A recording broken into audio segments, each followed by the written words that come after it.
ଆମର ଗଭର୍ଣ୍ଣମେଣ୍ଟ ଓଡ଼ିଶା ଗଭର୍ଣ୍ଣମେଣ୍ଟର ନିଶାମୁକ୍ତ ଅଭିଯାନର ଏବେ ରିସେଣ୍ଟଲି ଡ୍ରାଇଭ୍ ଚାଲିଛି। ତା ସହିତ ଆମର ଆଣ୍ଟି ଡ୍ରଗ୍ ଡ୍ରାଇଭ୍ ବି ଆମର ଜଗତସିଂହପୁର ପୋଲିସ ତରଫରୁ ଚାଲିଛି। ସେ ଆଧାରରେ ଆମ ପାଖରେ ଗୋଟେ ଇନଫର୍ମେସନ୍ ଥିଲା ଯେ ଆମର ବ୍ରାହ୍ମଣୀଡି ଆଉ ତେନ୍ତୁଳି ବିଲାରି ଏରିଆରେ ଆମର ଗୋଟେ ସସ୍ପିସିୟସ୍ ନେଫେରିୟସ୍ ଆକ୍ଟିଭିଟି ଚାଲିଛି।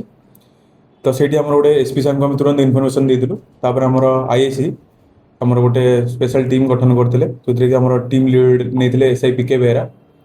ସେଥିରେ ଆମର ତୁରନ୍ତ ଆମେ ସେଇ ସ୍ପଟ୍କୁ ଯାଇକି ସର୍ଚ୍ଚ ଅପରେସନ୍ ଜାରି ରଖିଥିଲୁ। ସ୍ପଟ୍ ସର୍ଚ୍ଚ ଅପରେସନ୍ରୁ ଆମେ ଜାଣିଲୁ ଯେ ସେଠି ଲିପୁ ବେହେରାକୁ ଆମେ ଆପ୍ରେହେଣ୍ଡ କରିବାରେ ଲିପୁ ବେହେରା ଓ ଲିପା, ଯାହାଙ୍କ ବୟସ ହେଲା 39 ବର୍ଷ, ବାପାଙ୍କ ନାଁ ହେଲା ଲେଟ୍ ଲୋକନାଥ ବେହେରା।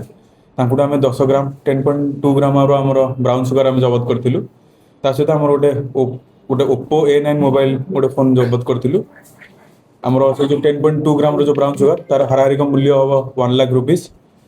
ତାପରେ ଆମର ଜଗତସିଂହପୁର ପୋଲିସ ଆମର ନିଶାମୁକ୍ତ ଅଭିଯାନ କୁ ଦୃଢ଼ ରୂପରେ ଆମର କାର୍ଯ୍ୟାନୁଷ୍ଠାନ କରୁଛି। ରିସେଣ୍ଟଲି ଲାଷ୍ଟ 10 days ଭିତରେ ଆମର 2ଟା କେସ୍ ହେଇସାରିଲାଣି। ଗୋଟେ ଆମେ ଜଗତସିଂହପୁରରେ କରୁଛୁ, ଆଉ ଗୋଟେ ବାଲିକୁଦାରେ। ଆମେ ଖାଲି ଆମର ଅପରେସନ୍ ଡ୍ରାଇଭ୍କୁ ଡ୍ରଗ୍ସକୁ ଏରାଡିକେଟ୍ କରିବା ନୁହେଁ, ଆମେ ତାର ସୋର୍ସ ଗୁଡ଼ା ବି ଫାଇଣ୍ଡ ଆଉଟ୍ କରୁଛୁ। ତାପରେ ଆମର ଯାହା ବି ଆମର ଯଦି ଦରକାର ପଡ଼ିବ ଆମକୁ ରିମାଣ୍ଡରେ ଆଣିକି ଆମର ଫାଇନାନ୍ସିଆଲ ଇନଭେଷ୍ଟିଗେସନ୍, ତାଙ୍କର ସୋର୍ସ କୋଉଠି ମାନେ ଅନ୍ୟ ଜାଗାରେ ବିକ୍ରି କରୁଥିଲେ, କାହାକୁ ଦେଉଥିଲେ, ଆଉ ଏମାନେ କାହାଠୁ ପ୍ରୋକର କରୁଥିଲେ, ଆମେ ଏଟାକୁ ଚେଷ୍ଟା କରିବୁ ଠାବ କରିବାକୁ। ସାର୍ ଏଇ ଯୋଉ ଲିପୁଙ୍କ ଘର କୋଉଠି ଥିଲା ଆଉ ସେ କେତେ ସମୟ ଆସୁଥିଲା ବାଲିକୁଦା, କେତେ ସମୟରେ ବିକୁଥିଲା ଏ ସବୁ ଜିନିଷ? ଆମର ଲିପୁ ବେହେରା ଆମର ତାଙ୍କ ଘରଟା ହେଲା ପୁନଙ୍ଗ ଏରିଆ ଜଗତସିଂହପୁରରେ।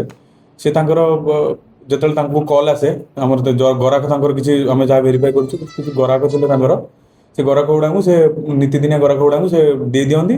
ତାଙ୍କର ପେମେଣ୍ଟ ଫୋନ୍ ପେ ଥ୍ରୁରେ ଟ୍ରାଞ୍ଜାକ୍ସନ୍ ହୁଏ। ଏଇଟା ହିଁ ଆମର ଇନଭେଷ୍ଟିଗେସନ୍ ଜଣାପଡ଼ିଛି। ଯାହା ଫର୍ଦର ଇନଭେଷ୍ଟିଗେସନ୍ ଆମେ ଜଣେଇବା। ହଁ, ଆମେ ତାଙ୍କ ଫୋନ୍ ପେ ନା ଏତେ ଡିଟେଲ୍ସ ଇନଭେଷ୍ଟିଗେସନ୍ ଆମେ ତ ଆପଣଙ୍କୁ ଜଣାଇ ପାରିବୁନି, ବଟ୍ ହଁ ଆମର କିଛି ଗରାଖ ଗୁଡ଼ାକ ଆମେ ଠାବ କରୁଛୁ, ଯେଉଁମାନେ ତାଙ୍କର ନୀତିଦିନିଆ ୟୁଜ୍ କରନ୍ତି ନେଇକି ଏଡ଼କୁ। ଆମେ ତାଙ୍କୁ ଆଉଥରେ ବି ଚେଷ୍ଟା କରିବୁ ଇନଭେଷ୍ଟିଗେସନ୍ ତଦନ୍ତଭୁକ୍ତ କରିବା ପାଇଁ।